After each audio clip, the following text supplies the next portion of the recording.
राधे राधे दोस्तों, हमारे YouTube channel पर आप सबका बहुत बहुत स्वागत है। आज मैं आप लोग को सुनाने वाली हूँ मंगलवार की व्रत कथा।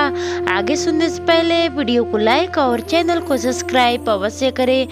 ऋषि नगर के केशवदत्त ब्राह्मण अपनी पत्नी अंजलि के साथ रहता था। केशवदत्त के घर में धन संपत्ति की कोई कमी नहीं थी। नगर में सभी केशवदत्त का सम्मान करते थे, लेकिन केशवदत्त संतान नहीं होने से बहुत चिंतित रहता था।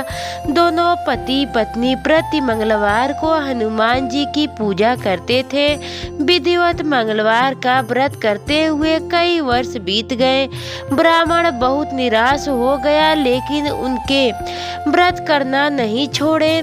कुछ दिनों के बाद केशवदत्त हनुमान जी की पूजा करने के लिए जंगल में चला गया। उसकी पत्नी अंजलि घर में रहकर मंगलवार का व्रत करने लगी। दोनों पति पत्नी पुत्र प्राप्ति के लिए मंगलवार का विधिवत व्रत करने लगे। अंजलि ने अगले मंगलवार को व्रत किए, लेकिन किसी कारणवश उस दिन अंजलि हनुमान जी को भोग नहीं लगा सकी और उस दिन वह सूर्यास्त के बाद भूखी ही सो गई।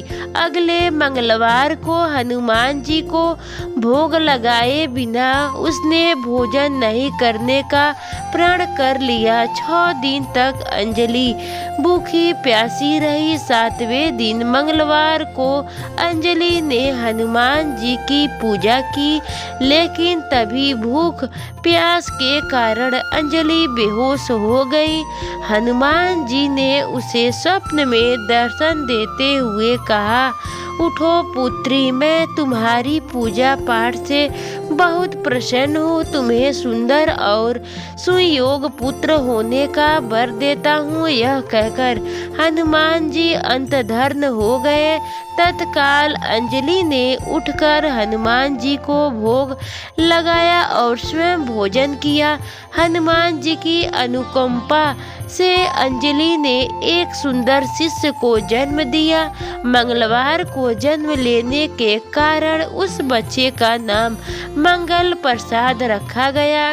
कुछ दिनों के बाद अंजलि का पति केशवदत्त भी घर लौट आया। उसने मंगल को देखा तो अंजलि से पूछा, यह सुंदर बच्चा किसका है? अंजलि ने खुश होते हुए हनुमान जी के आशीर्वाद देने का, पुत्र प्राप्त होने का वरदान देने की सारी कथा सुना दी। लेकिन केशवदत्त को उसी की बातों पर विश्वास नहीं हुआ। उसके मन में पता नहीं कैसा यह कलुषित विचार आ गए कि अंजलि ने उसके साथ विश्वासघात किया है। अपने पापों को छिपाने के लिए अंजलि झूठ बोल रही है।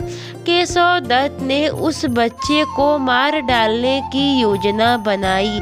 एक दिन केशवदत्त स्नान के लिए कुएं पर गए। मंगल भी उसके साथ था।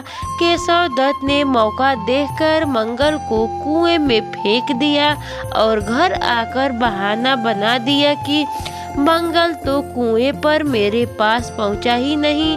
केशवदत्त के इतने कहने के ठीक बाद मंगल दौड़ता हुआ घर लौट आया। केशवदत्त मंगल को देखकर बुरी तरह हैरान हो उठा। उसी रात हनुमान जी ने केशवदत्त को स्वप्न में दर्शन देते हुए कहा, तुम दोनों के मंगलवार के व्रत करने से प्रसन्न होकर पुत्र जन्म का वर मैंने दिया था, फिर तुम अपनी पत्नी का पर शक क्यों कर रहे हो? उसी समय केशवदत्त ने अंजलि को जाकर उससे क्षमा मांगते हुए स्वप्न में हनुमान जी के दर्शन देने की सारी कहानी सुनाई। केशवदत्त ने अपने बेटे को हृदय से लगाकर बहुत प्यार किया। उस दिन के बाद सभी आनंद पूर्वक रहने लगे। मंगलवार का विधिवत व्रत करने से केशव दत्त और उसके सभी कष्ट दूर हो गए। इस तरह जो स्त्री पुरुष विधिवत मंगलवार का व्रत करते व्रत कथा सुनते हैं, हनुमान जी के उसके सभी कष्ट दूर कर देते हैं, घर में धन संपत्ति का भंडार भर देते हैं, शरीर के सभी रक्त विकार के रोग भी नष्ट हो जाते हैं।